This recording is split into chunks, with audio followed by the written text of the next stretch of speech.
감사합니다. 그리고 사랑합니다. 이런 제목으로 함께 말씀을 나누겠습니다. 19세기의 세계 최고의 부자는 락펠러입니다. 그리고 두 번째 세계의 부자는 철광왕이라고 하는 앤드류 카네기입니다. 이 카네기는 19세기 그 당시에 그가 가진 재산이 환산을 하나로 해보면 약 한 24조 5천억 정도 되었다고 합니다. 그 돈은 지금도 어마어마한 돈이지만 당시의 돈으로는 곱하기 한 100 정도 하면 된다, 이런 글을 본 적이 있습니다. 이분은 원래 미국인은 아닙니다. 스코틀랜드 출신의 이민자로서 어릴 때 가난한 집안에 태어나 아버지가 그 가난을 어찌할 방법이 없어서 온 가족을 데리고 어린 나이에 미국 펜실베니아로 이민을 갔던 것입니다. 그곳에 가서도 살기가 참 어려웠습니다. 어려운 형편 속에 오늘 그는 어릴 때부터 카네기는 기차역에 잔심부름도 하고 아버지의 일을 도우면서 그런 힘들고 어려운 생활을 했습니다만 어릴 때 자신의 어머니의 그 신앙 교육이 평생을 앤드류 카네기를 붙들었던 것입니다. 오늘 사진은 어머니가 아니고 그가 52세 굉장히 늦은 나이에 결혼을 했습니다. 52세에 결혼을 한 아내와 아들은 없고 딸 하나만을 두었습니다. 지금 보시는 것은 바로 그 아내와 딸의 사진인데 왜 그가 결혼을 이렇게 늦게 했느냐는 오늘 이 스토리의 뒷부분에 나올 것입니다.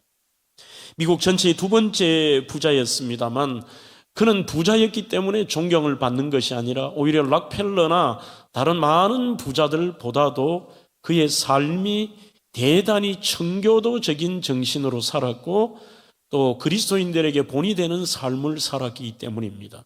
첫 번째는 그는 부자가 돈을 남기고 죽는 것은 불명예라고 생각을 하면서 하나님의 은혜로 열심히 돈을 벌어서 자기가 죽을 때에는 교육과 자선사업에 온전히 투자를 해서 무려 미국의 2,500개의 공공도서관은 지금도 카네기가 세운 도서관입니다.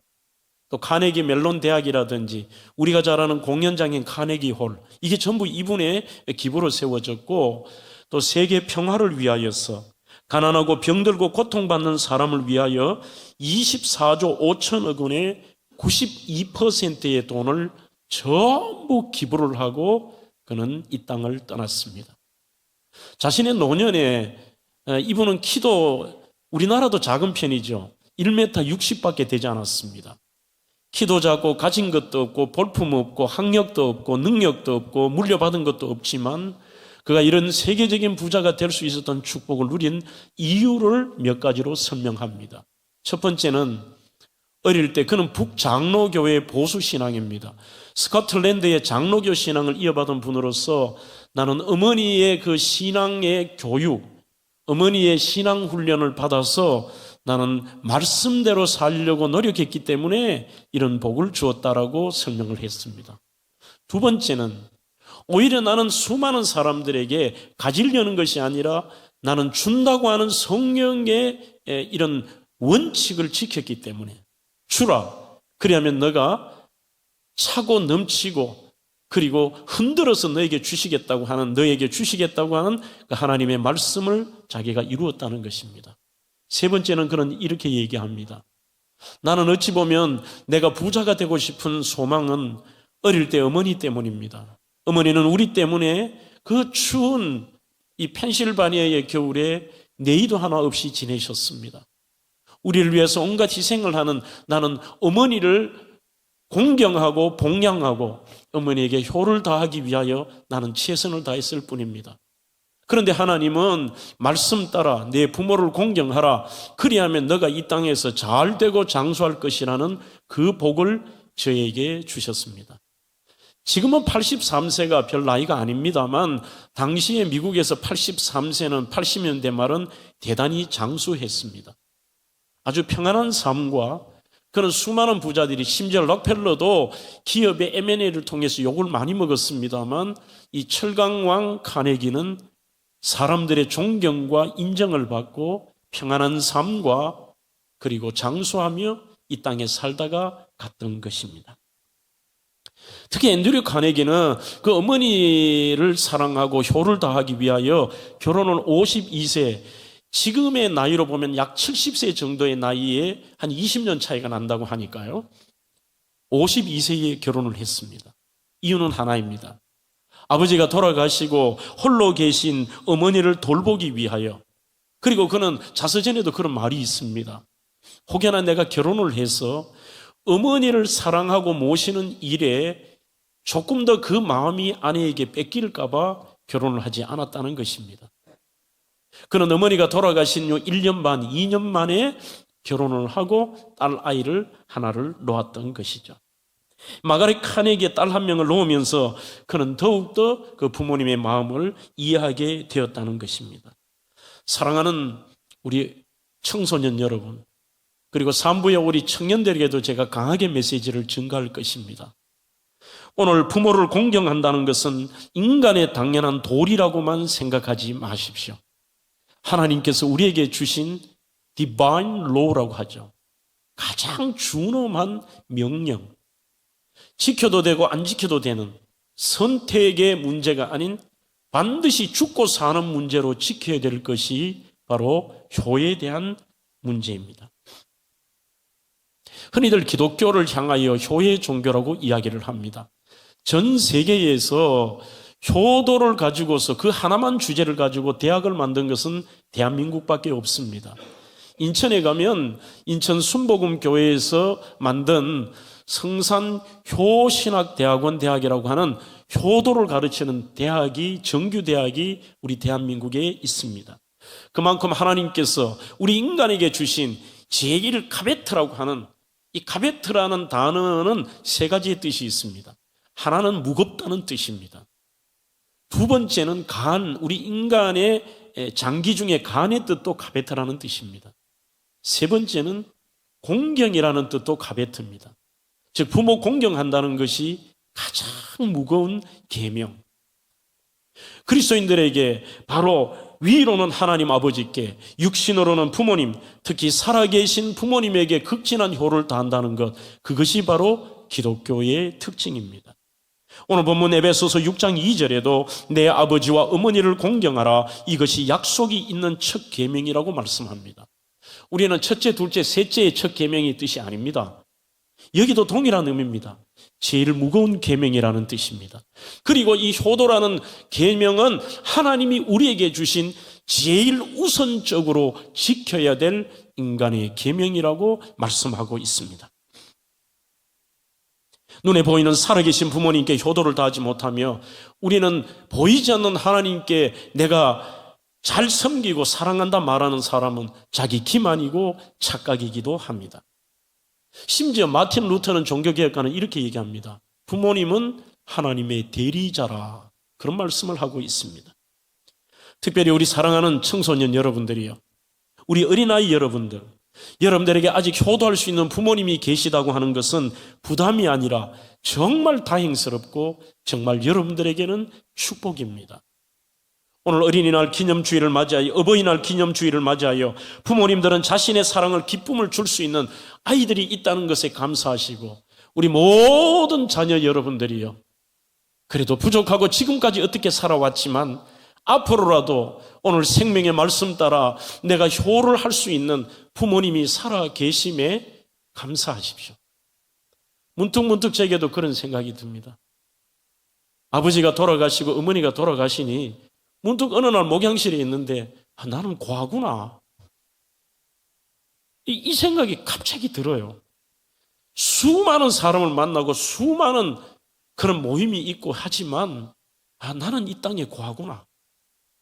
이 부모님의 존재가 얼마나 크다는 것을 깨닫고 느낀 적이 있습니다. 가장 먼저 우리는 부모님의 그 은혜와 사랑에 대해서 우리는 감사합니다. 감사합니다. 갚을 길 없는 은혜와 사랑을 절대로 잊어서는 안 됩니다.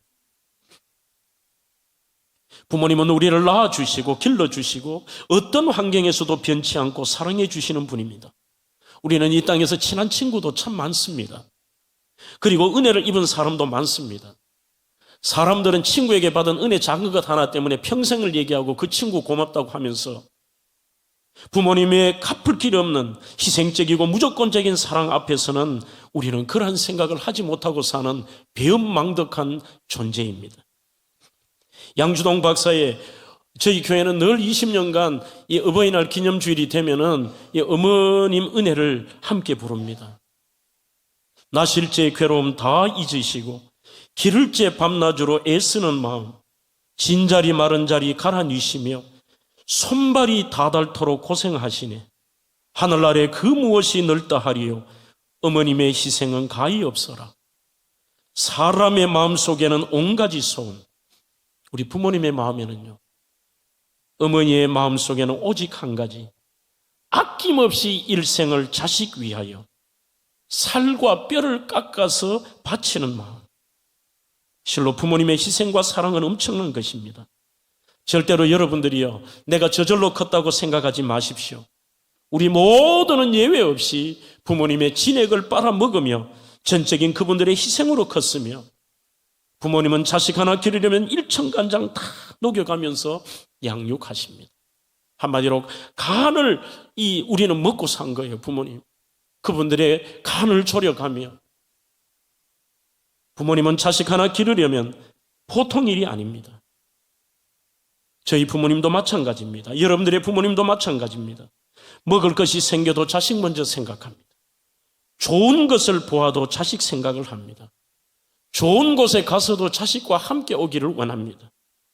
더울 때나 추울 때나 비가 오나 눈이 오나 자식 생각하시는 부모님의 마음은 헤아릴 길이 없습니다.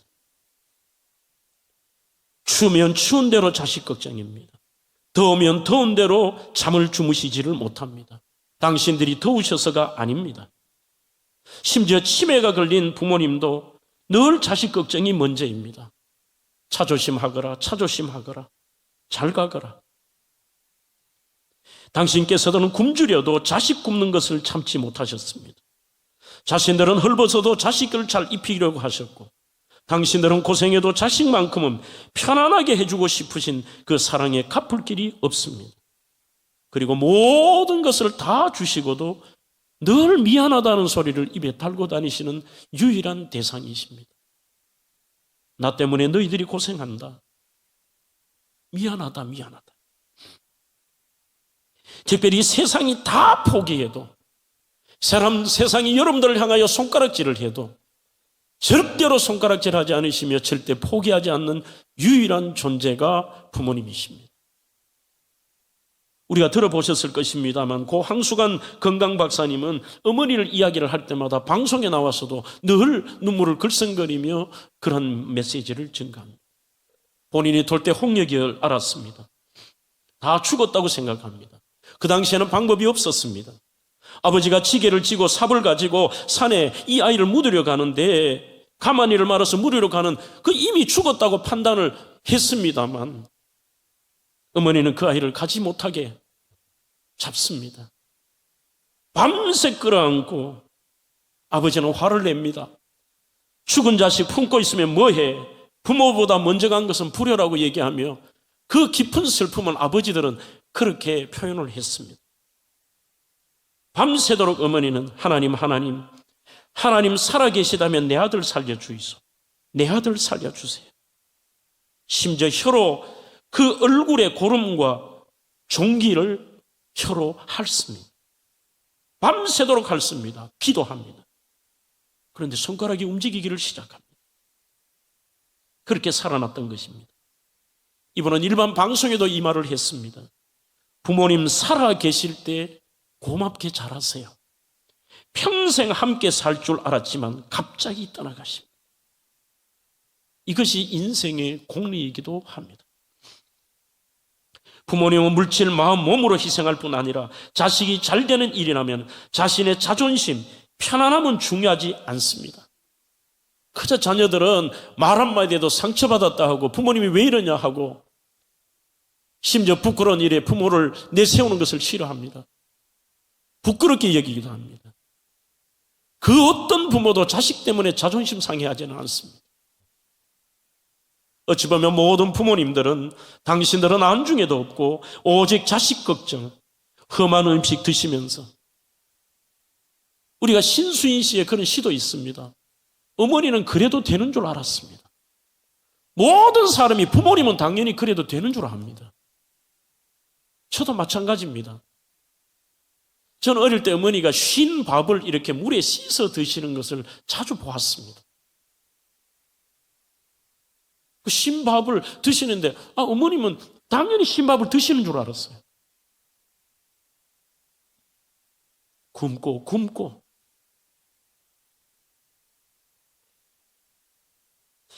저는 지금도 그 보름달이라고 하는 이 빵을 먹을 때마다 감격이 참 묘하고요.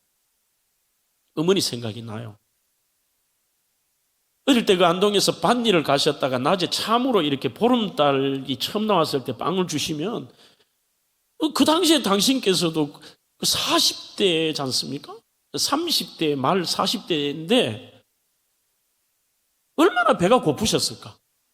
그거 자식 주려고 가지고 와요. 우리는 그것도 모르고 밤 되면 어머니 가지고 온 그 보름달 먹는다고 기다리고 있잖아요. 이게 당연한 줄 아는 거죠. 눈에 안 보이면 그리워하고 늘 한결같이 기다리고 그리워하는 유일하신 분입니다. 오늘 사랑하는 청년 여러분들, 청소년 여러분, 여러분들 부모님을 한 번이라도 가슴 사무치게 그리워해 본 적이 있습니까? 세상에는 때로는 저 자녀는 모자란다, 부족하다, 문제 있다, 미련하다 욕을 하기도 합니다. 그러나 부모님은 자녀의 끝까지의 장점만을 얘기합니다. 소중함을 얘기합니다. 오늘 또 일부를 마치고 어느 부모님이 오셔서 저한테 상담을 하는데 그 자녀에 대한 장점 얘기만 다 하시는 거예요. 저게 부모구나. 남들이 어떻게 보든 그것이 부모구나. 자식이 아파하면 본인이 더 아프고 괴로워하십니다. 하나님, 저 아이의 아픔과 저 아이의 병을 저를 주십시오. 그러게 기도하실 수 있는 유일한 분이십니다. 이 은혜는 갚을 수도 없고 비교할 수도 없습니다. 그래서 하나님께서 이 갚을 길 없는 은혜를 받은 우리에게 주신 계명 중에 첫 번째가 하나님의 사랑. 인간에게 주신 가장 큰 계명이 내 부모를 공경하라는 것입니다.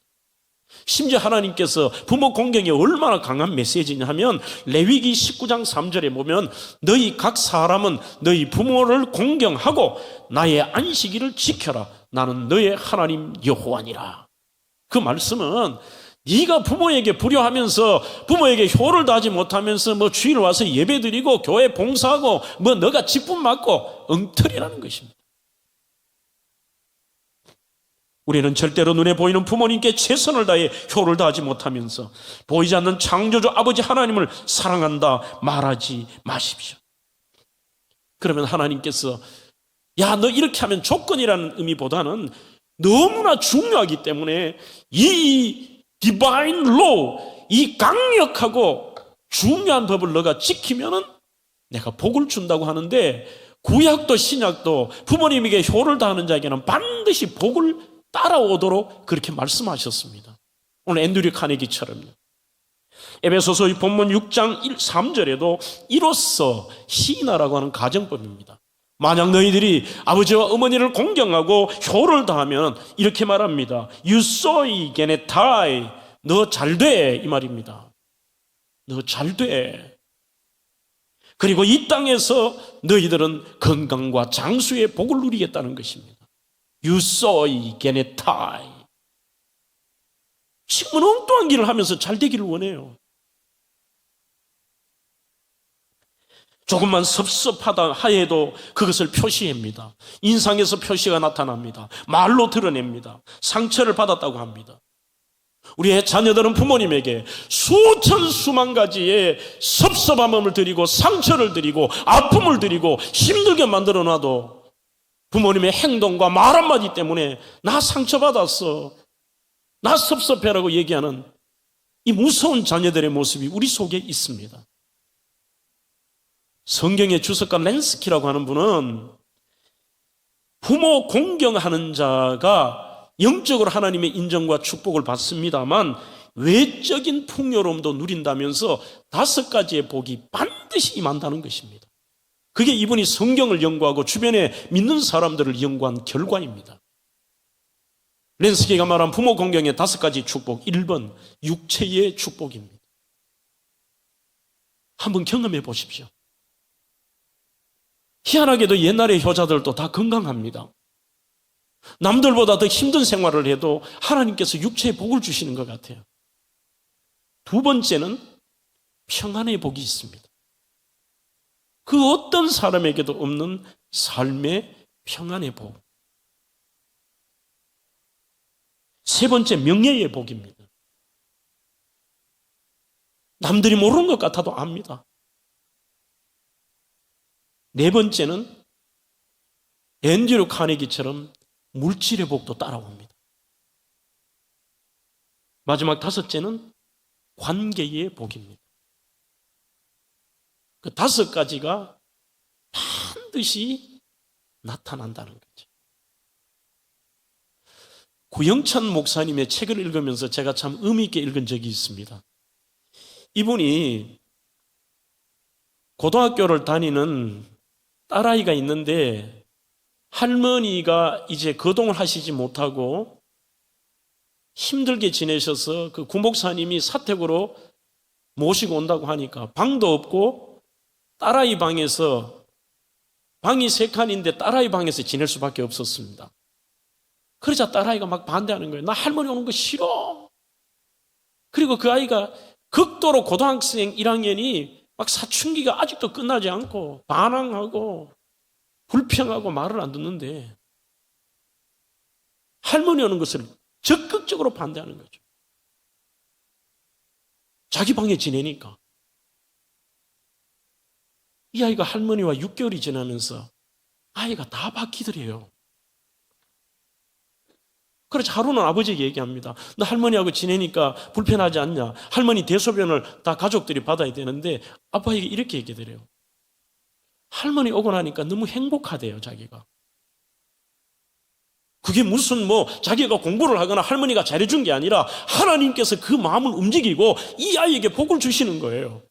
그러니까 이 아이가 성품도 바뀌고 내용도 바뀌면서 아버지에게 이렇게 얘기해드려요. 아빠, 나 앞으로 한 달에 10번은 내가 할머니 대소변을 자기가 받겠대요.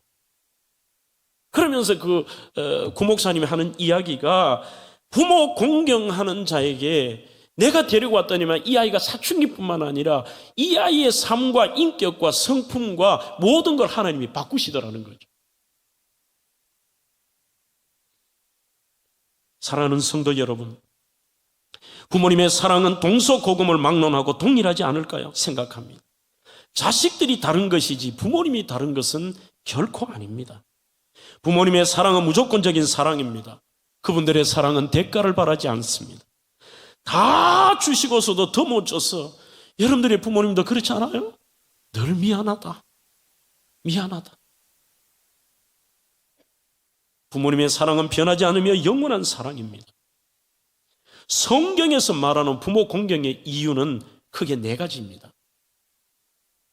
첫째는 신명기 5장 16절입니다. 너는 너의 하나님 여호와께서 이렇게 말씀합니다. 명령한 대로 내 부모를 공경하라. 첫째는 하나님의 명령이기 때문에 반드시 지켜야 됩니다. 두 번째는 잠언 23장 25절을 근거로 부모님은 여러분들의 생명의 근원이기 때문입니다. 부모 없는 여러분들이 어디 있습니까? 세 번째는 우리에게 무한한 은혜와 사랑을 주셨기에 우리는 갚을 길이 없지만 그 부모를 공경하며 받은 바 은혜를 조금이나마 갚으며 살아야 됩니다. 마지막 4번째가 중요하기도 합니다. 부모님은 여러분들이 무시할 대상이 아닙니다. 함부로 말하고 함부로 행동해야 될 대상이 절대로 아닙니다. 조건과 내용과 부모님이 해주신 것이 없어도 하나님께서는 그 하나님의 축복을 여러분들에 주시기 위하여 세우신 분, 하나님의 대리자가 부모님이라는 뜻이죠. 절대로 무시하지 마십시오. 함부로 대하지 마십시오. 그 부모님의 은혜와 사랑, 이것은 여기 있는 우리 모두가 그분들 앞에서는 죄인입니다. 우리가 상상할 수 없는 것을 생각하는 분들이 바로 그분들이십니다. 나중에 후회하지 마십시오. 물론 목사도 후회하는 게 굉장히 많아요. 저희 어머니는 대명교회 이곳으로 이전하고 얼마나 기도 많이 하신지 모릅니다. 이전을 위해 기도하고 헌금도 하시고 늘 물어요. 장 목사 어떻게 돼가? 힘들지 않아? 얼마나 와보시고 싶으셨을까요? 그 이후로 어머니 예배 때 한번 오세요. 아들 설교를 매일 방송으로 들으면서 사모하면서도 오시잖아. 하루는 제가 그랬어요. 어머니 저에게 한번 오세요. 전 안 오시는 이유가 무심한 줄 알았어요. 이렇게 얘기하셔요. 혹시 내 모습이 장 목사에게 누가 될까 봐.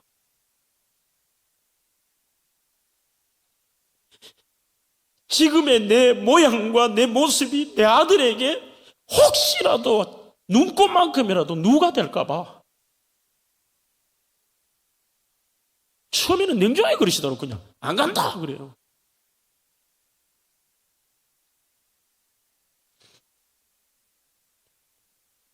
우리가 아무리 자다 깨어나도 부모님의 마음과 그분들의 사랑과 그분들의 깊이를 알 수가 없습니다.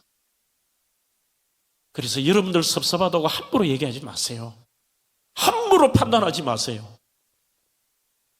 우리의 부모님들은 하나님의 대리자이십니다. 두 번째로 오늘 다음 세대들에게 정말 중요한 이야기를 드리려고 합니다. 이렇게 감사한 부모님들을 우리가 공경하는 구체적인 방법입니다.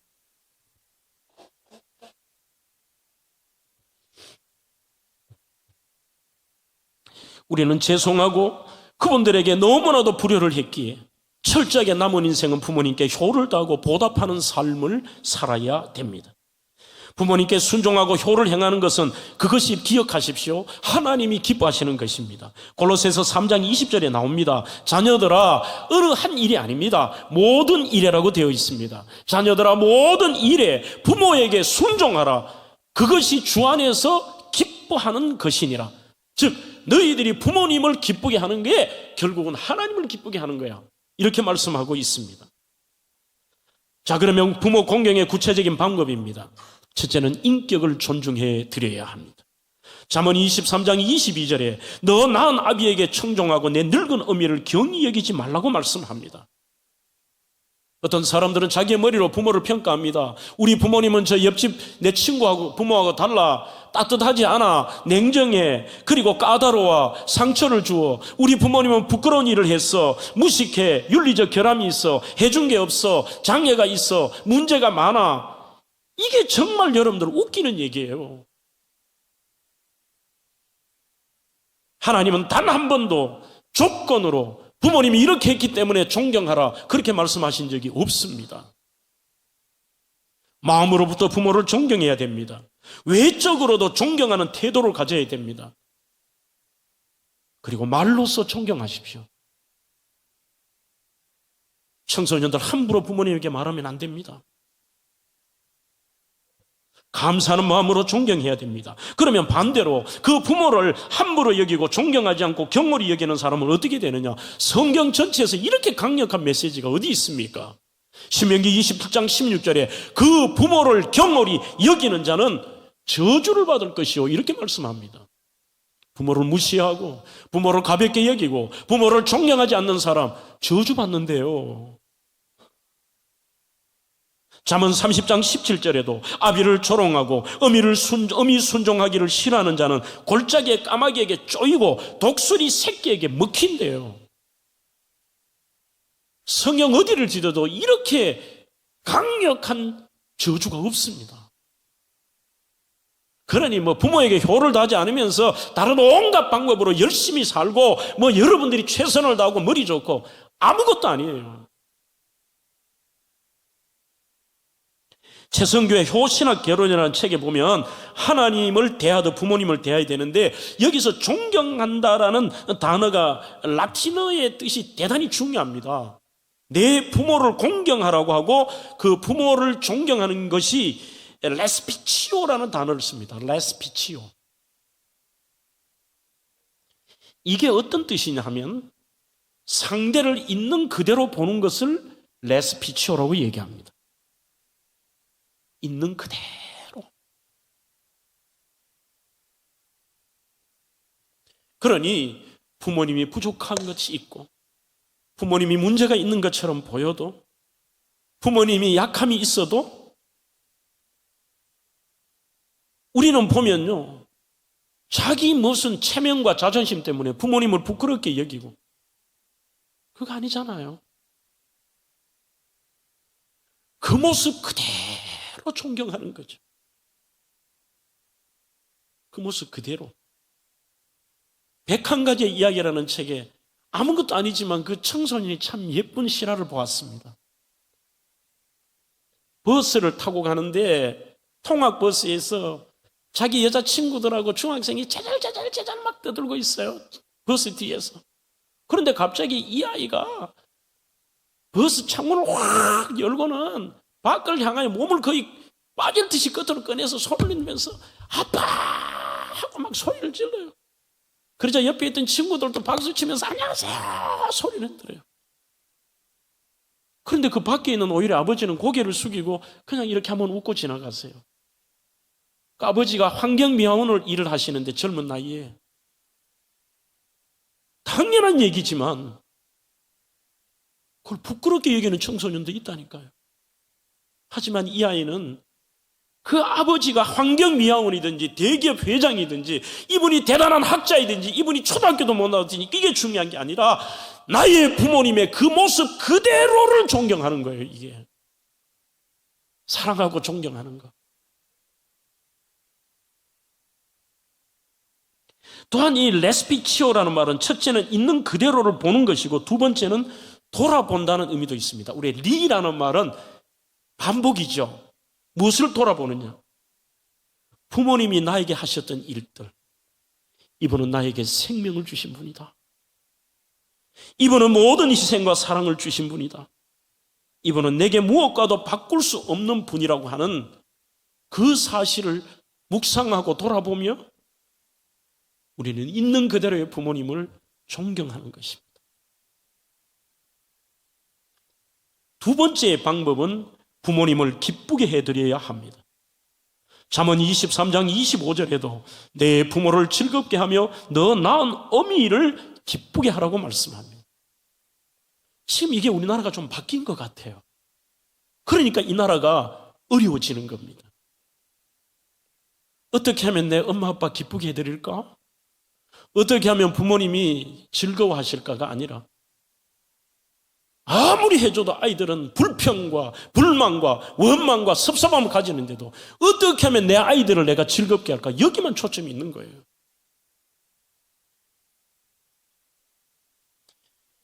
히브리인들의 자녀 교육의 지침서 중에 기투신이라고 하는 책의 31절이 뭔지 아십니까? 아이들에게 이렇게 가르칩니다. 너희들이 하나님을 기쁘게 해드리는 방법은 부모님을 기쁘게 해드리면 돼. 이 말이 맞을까 하는데 생각할수록 정답입니다. 부모님의 기쁨은 여기 앉아 계신 모든 부모님들의 1번은 이겁니다. 믿음 생활 잘해라. 예수님 잘 믿어라. 믿음 생활 잘해라. 그 하나님 기뻐하시는 거잖아요. 그 외에 나머지도 다 마찬가지예요. 착하게 살아라. 정직하게 살아라. 감사하며 살아. 이 부모님이 기뻐하시는 거예요.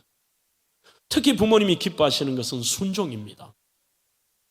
누가복음 2장 51절에도 보시면 예수님의 어릴 때 모습입니다. 나사렛에 이르러 순종하여 받드시더라고 되어 있습니다. 휘파코에테라고 하는 이 순종한다는 뜻이 뭐냐? 밑에서 듣는다는 뜻입니다. 그게 순종입니다. 지금의 우리 청소년, 청년 여러분들의 특징이 뭐냐 하면 내 기준과 내가 기분 나쁜 것은 아예 부모님의 이야기를 들으려고 하지 않아요. 맞지? 듣기 싫잖아요. 엄마는 몰라, 아빠는 몰라, 얘기하지 말라는 거예요. 듣는 것은 부모님과 내가 동등한 위치에서 듣는 것을 이게 순종이라고 하지 않습니다. 휘파코에네라는 것은 휘포 아래쪽에서 내가 밑에서 듣는 겁니다. 경청하는 겁니다. 집중해서 내 마음에 맞지 않을지라도 부모님이 하신 말씀, 예수님이 이런 모습입니다. 부모님과 절기가 되어서 예루살렘 성전에 가셨습니다. 예수님은 성전 안에 있는데 부모님들은 예수님이 거기 계신 줄도 모르고 그냥 고향으로 가버렸습니다. 가는 길에 보니까 예수님이 없으십니다. 다시 돌아갔습니다. 그러자 막 야단을 칩니다. 니 왜 여기 있냐고. 성전에 있는 게 잘못입니까? 그런데도 이렇게 말합니다. 순종하여 받으시더라. 그게 진정한 순종입니다. 세 번째는 부모님을 정성껏 봉양해야 합니다. 요한복음 19장 27절, 예수님은 그 처절한 십자가에 죽으시면서도 그 제자 사도 요한에게 어머니 부탁한다. 우리 어머니 부탁한다. 예수님의 효의 모습입니다. 잠언 15장 20절에도 지혜로운 아들은 아비를 즐겁게 하여도 미련한 자는 어머니를 업신여긴다고 되어 있습니다. 조금 전에 제가 말씀을 드린 인천에 있는 그 효신학대학원에서 유대인들이 지키는 부모님에게 효를 다하는 10가지 계명을 만들어서 이렇게 한 번은 발표한 적이 있습니다. 우리 다음 세대들 잘 들어놓으십시오. 그리고 필기할 수 있는 분은 필기하시면 좋겠습니다. 첫째, 아침 저녁 문안 인사를 드린다. 이게 쉬운 것 같지만 잘 안 됩니다. 아버지 잘 주무셨냐? 아침 저녁이 힘드시다면 여러분 혹시나 타 지역에 가신 분들도 일주일에 한 번이라도 부모님과 통하는 시간을 가지십시오. 문자 보내지 말고요. 두 번째, 우리 이거는 청소년들이 잘 들어야 됩니다. 대답을 잘하고 잘 들어야 한다. 요즘 청소년들이 대답을 안 해요. 이미 자기 표정에서 모든 게 못마땅해요. 온갖 것을 누리면서도 불평과 불만으로 가득 차 있어. 야, 이렇잖아. 누구야? 하면 이래요. 예. 요즘 아이들의 대답 중에 제일 많은 게 뭔지 아십니까, 여러분? 괜찮합니다. 정말 나쁜 대답입니다. 어른들은 잘 모르는데 괜찮다는 것은 겸손하게 사용하는 게 아닙니다. 이 아이들의 문화 속에 있는데 그거는 노입니다. 모든 게 괜찮아요. 괜찮아. 이거 해줄까? 괜찮아요. 다 싫다는 겁니다. 친구들에게 놀고 게임할 때는 목소리를 높여서 까부러대고 소리를 높이다가도 부모만 부르면 목소리를 낮춰요. 아니요.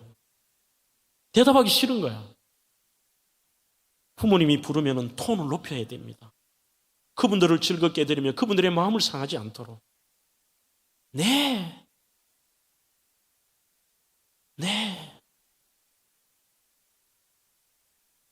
세 번째, 표정을 밝게 하며 마음을 편안하게 해드려라. 여러분, 말을 안 해도요, 표정이 냉정하면 이게 사람을 죽이는 거예요. 부모는 괴로워 죽어요. 제가 뭐가 또 꼬였냐? 뭐가 힘드냐? 뭔지도 몰라. 그냥 괴로운 거야. 인상을 왜 쓰는지 모르겠어. 온갖 거 누리면서. 아니면 차라리 나가든지. 우리 고등부 한번 웃어봐라. 그렇지. 부모님이 늘 부모님을 대할 때는 웃으며 대하세요. 톤을 높이세요. 그리고 말을 하세요. 입을 닫고 뭔가 화난 것을 표시내지 마세요. 그게 불효라는 걸 몰라. 상대방의 마음을 막 그냥 피를 말른다는 걸 몰라. 중등부도 웃어라. 그렇지. 네 번째, 궁금증을 풀어드려라. 어른들도 마찬가지입니다. 연세가 드시면 본인들의 의지가 아닙니다. 말이 자꾸 반복이 됩니다. 그리고 그분들의 마음에 있는 것이 계속 나오세요. 그러면 참다 이렇게 얘기합니다. 엄마는 몰라도 돼. 이게 불효입니다. 설명을 해드려야 됩니다. 어떤 것을 보다가도 무시해요. 야, 저게 왜 저렇게 돼? 엄마는 그것도 몰라. 가만히 있어. 아예 대꾸도 하지 않고. 지금 여러분들이 이런 불효를 하면서 공부하고 뭐 열심히 한다고 여러분들이 잘 된다? 아니에요. 다섯째, 근심 걱정을 없애드려라. 지금 엄마 아빠의 가장 큰 근심 걱정은 스마트폰, 게임. 그게 무슨 생기는 것도 아니야. 저에게 상담을 할 때 제가 그 말씀을 드렸습니다. 아이들 잘하는 것을 시킬래, 좋은 것을 시키려고 하니까 열매 지역에서 거의 90%가 좋아하는 것 시킨대요. 그러면 망해 그랬습니다. 애들 좋아하는 것 시키면 어느 정도 그 좋아하는 게 바뀌면 걔는 망해. 잘하는 것 시켜야 돼. 그러면 좋아하는 것 시키면 전부 남자들은 유튜버가 되든지 프로게이머가 돼야 되잖아요. 부모님이 여러분들에게 안타깝게 근심하고 걱정하고 안타까워하고 여러분들에게 말씀하시는 것은 그게 여러분들에게 해가 되기 때문이에요. 그래서 오늘 이 설교 이후에 여러분들 정말 기계의 노예가 되지 마세요. 더 아름다운 세상과 더 넓은 세계를 바라볼 수 있는 눈, 이게 우리 대면교회 앞으로 제가 그렇게 끌고 나갈 거예요. 여러분들에게 주일날 올 때 휴대폰 가지고 오지 말라고, 주일날 교회에서 휴대폰 보지 말고, 저녁에 잠을 줄여가면서 공부하는 게 아니라 잠을 줄여가면서 카톡하고 유튜브 보고 게임하고 하지 마세요. 여러분들의 삶을 피폐화시키고 여러분들의 삶을 힘들게 만들기 때문에 부모님이 그걸 하는 거예요. 부모님이 싫어하거나 하지 말라는 건 안 해야 됩니다. 아멘 해라. 그렇지. 여섯 번째, 용돈을 드려야 됩니다. 이것은 우리 어른들에게 해당이 되는데 우리 장로님들 그런 얘기 하지 마세요. 목사님 자녀들 살기 어려운데 자꾸 용돈 주란 얘기 하지 마세요. 어떻게 할까요? 되는 이야기를 제가 드려야 되죠. 세상도 물질 있는 곳에 마음이 있다고 합니다. 앞으로 부모님들 이렇게 하십시오. 너들 바쁘지? 안 와도 된다. 10일 날 돈만 붙여라. 이렇게 하라고요. 그 부모님들은 그 돈을 당신들 위해 쓰시지 않습니다.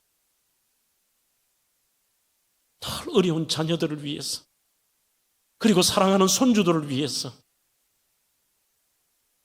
진짜 교회에 필요한 것을 위해서. 그게 부모님이에요. 뭐 물질도 안 하면서 역할도 안 하면 뭐 사랑한다 축복한다, 아니에요. 일곱 번째, 맛있는 음식을 만들어 드리라. 그것이 안 되면 제가 관로했습니다. 사드려라. 여덟째, 건강을 챙겨 드려라. 아홉째, 보고 싶은 분 만나게 해드리고 가고 싶은 곳 가게 해드려라. 여기에는 제가 한 분을 소개하려고 합니다. 청년들 그 책을 한번 읽어보십시오. 중국의 왕일민이라는 사람의 사연을 쓴 어머니와 함께한 900일간의 소풍이라는 책입니다. 어머니는 99세의 노모였고 아들은 74세의 아들입니다. 그런데 그 74세의 아들과 사는데 어머니가 이렇게 얘기합니다. 우리 나이로는 100세시죠. 아들아, 아들아, 내가 티벳의 서장에 가고 싶다. 서장에 가고 싶다. 어머니 가시면 되죠. 가난합니다. 갈 수 있는 형편이 안 됩니다. 차도 없습니다. 그래서 이 아들이 자신이 타는 자전거에 뒤에 어머니를 모실 수 있는 박스를 만들어서 그때부터 어머니와 함께 이 자전거로 무려 3년 가까이 900일간을 중국의 그 먼 거리를 갑니다. 물론 결국 어머니는 돌아가시질 못했습니다. 103번째의 생일을 며칠 앞두고 그 여행 과정 속에 돌아가셨습니다. 다니면서의 그 사연들의 재밌는 것을 많이 써놓았는데,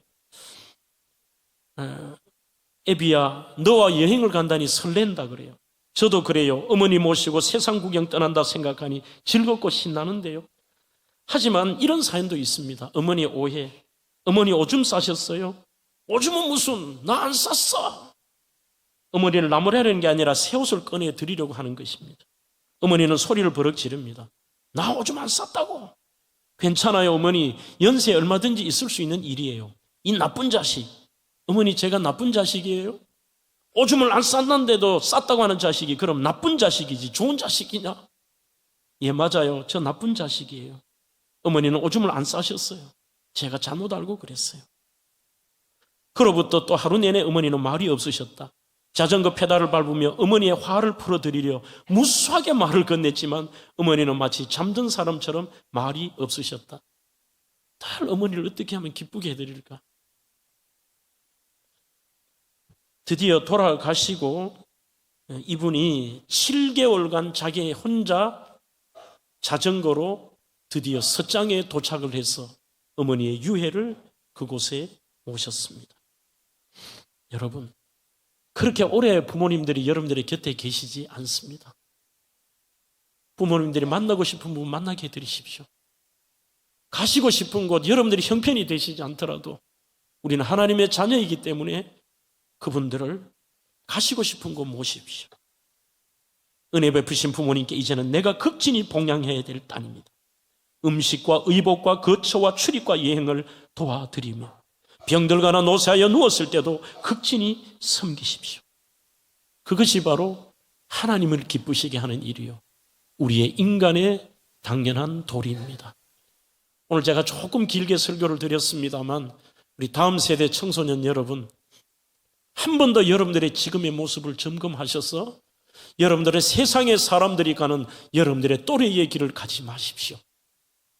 성경의 말씀 따라가서 오늘 여러분들의 부모님을 극진하게 모시고 효를 다함으로 이 앤드류 카네기처럼 이 땅에 여러분들의 조건이 좋지 않고 아무것도 없을지라도 하나님의 복을 받아 누리는 우리 대명교회 자녀들과 다음 세대 청소년과 청년들, 어린아이들이 되기를 주의 이름으로 축원합니다.